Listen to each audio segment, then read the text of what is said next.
పేరు గొప్ప ఊరు దిబ్బ అన్నట్లుగా తయారైంది హైదరాబాద్లో పేరు మోసిన హోటళ్లు రెస్టారెంట్ల పరిస్థితి. రుచికి శుచికి మారుపేరుని చెప్పుకునే పెద్ద హోటల్స్లో కిచెన్లు ఫ్రిడ్జ్లు తెరిస్తే అసలు బండారం బయటపడుతోంది. కుళ్ళిన మాంసం, కల్తీ మసాలాలు, నాణ్యత లేని ఐటమ్స్తో ప్రజారోగ్యాన్ని దెబ్బతీస్తున్నారు.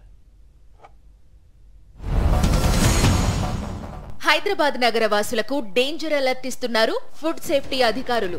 తాజాగా పేరు మోసిన రెస్టారెంట్లు, పెద్ద హోటళ్లపై అధికారులు వరుసగా రైడ్స్ చేస్తున్నారు. ఈ సోదాల్లో విస్తుపోయే విషయాలు వెలుగు చూస్తున్నాయి.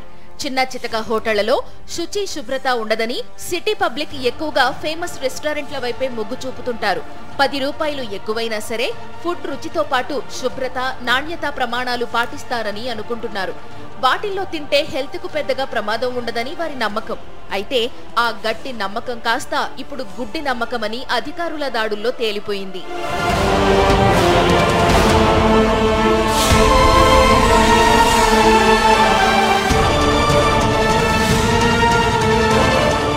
రుచికి శుభ్రతకు పెట్టింది పేరు అంటూ ఊదరగొట్టే పెద్ద పెద్ద హోటళ్లు, రెస్టారెంట్ల బండారాలు బయటపడుతున్నాయి.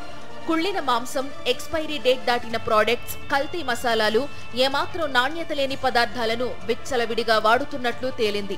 అపరిశుభ్ర వాతావరణంలో ఆహారాన్ని సిద్ధం చేస్తున్నట్టు సోదాల్లో అధికారులు గుర్తించారు. ఫుడ్ సేఫ్టీ రూల్స్ ఏమాత్రం పాటించడం లేదని అధికారులు గుర్తించారు.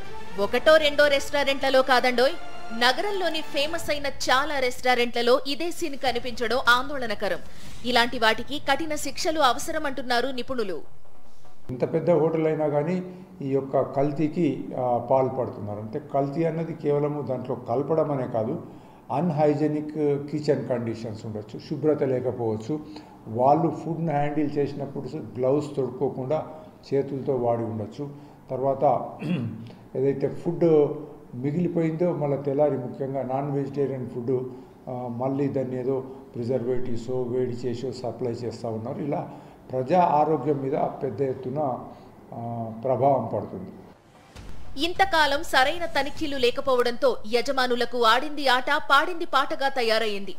ఇక కస్టమర్లకు నాణ్యత లేని ఫుడ్ అందిస్తున్న రెస్టారెంట్స్ లిస్ట్ ఒకటి సోషల్ మీడియాలో వైరల్ అవుతోంది.